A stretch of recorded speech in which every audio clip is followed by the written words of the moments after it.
As someone who's been watching Kdramas for a long time, I think I have the credentials to be doing a rating video, okay? Like, I know the blueprint, okay? Now, first on the list, King the Land. King the Land was very tight. It was a very tight show. It was easy to watch. The pacing was good. The casting was also really nice. It was a visually very pleasing show.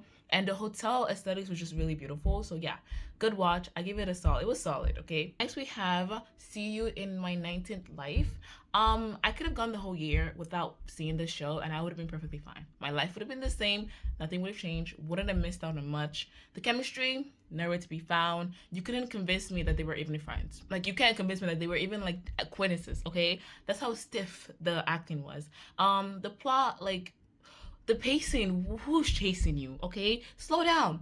You don't gotta be going so fast. Like, I promise you, I'll make time. Like, I'm here all day. Like, I'll free up my schedule for you. Matter of fact, like, you don't have to worry about that. The plot was a cute little mess, you know. Yeah, it was stumbling over itself, you know, all clumsy. They were introducing, like, side characters with no context, and they were just having these, like, mysterious conversations. And I don't know, it was just, like, I feel like I was watching two different shows. If I'm on the 9th episode and I still don't know what kind of show I'm watching, then something's wrong. Something's really wrong. Next up, we have Stronger Namsoon. I rate that a Y. Why? No, seriously. Who did this? Like, I mean, how do you mess up this bad? So you're telling me a bunch of directors sat around a table and they came up with this? No.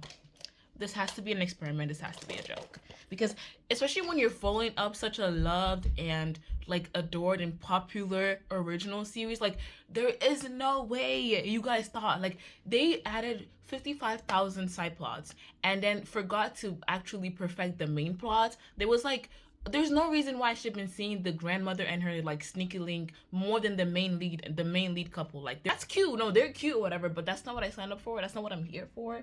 Just made it like the strong family. That literally, that if it was called the strong family, make it a sitcom, I would have loved it. The stunt tricks too. Like, I could see The Wire from a mile away. Please, don't do this again.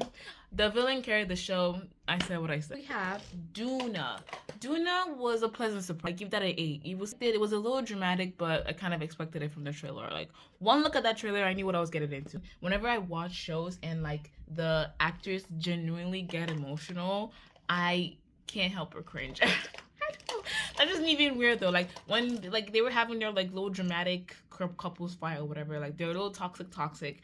I was like, okay, like he looks actually upset. Like, I'm a little uncomfortable, you know. It was kind of cringy, but like it was good. Like, I think the acting was good. Bae Suji, she, you know, she came, she devoured, she clocked in 8 and went home. All the episodes are not out yet, so, but My Demon 8.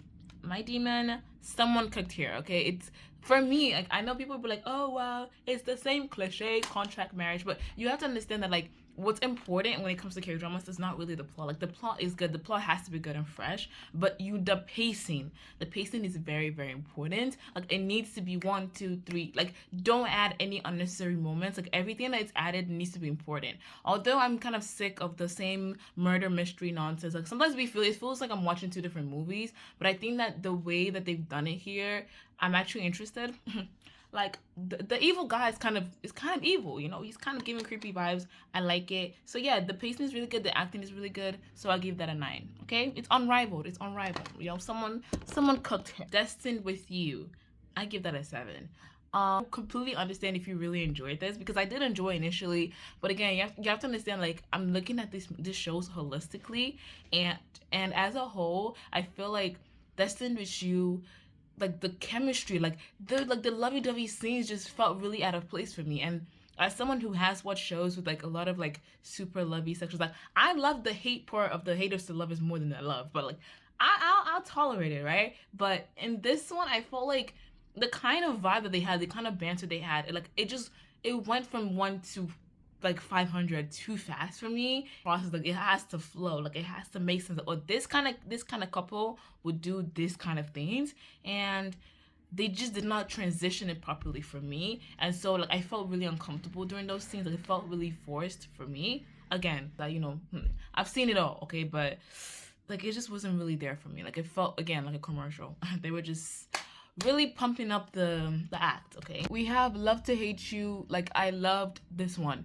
I love the most when it comes to K-dramas is when actors aren't scared to embarrass themselves. They aren't scared to look dumb in front of the characters, and that's what I mean by commercial acting. Like when they're just really there to look good, get paid, and go home. Like that's not for me. Like I can tell the difference between, oh yeah, they're really into this character. Like they've done their like research. They know the character they're playing and they're ready for, like they're in it, okay? But then sometimes you can see them like still worrying about looking good, and that really just ruins it for me, right?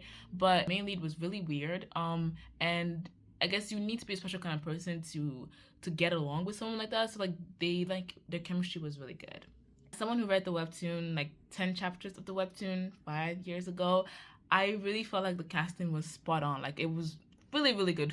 Whoever did this, good job. Okay, you need to give pointers to some of these live action casting directors because they don't know what they're doing. So I'm gonna gloss through the rest because I'm really late and I'm probably running out of time. Waikiki, Welcome to Waikiki. It wasn't released in 2023, but I watched it for the first time last year. And if you haven't watched it, go watch it. It's so good, really funny, just a good time to be honest. And Romance is a Bonus Book. I rewatched Romance is a Bonus Book, and the characters are just so like the characters are just so good. Like I love that show. It's still unrivaled. Welcome to Waikiki, I'd say, is in a league of its own, so a 10 out of 10. Let me know if there are any K-dramas that I may have missed in the comment section. Bye!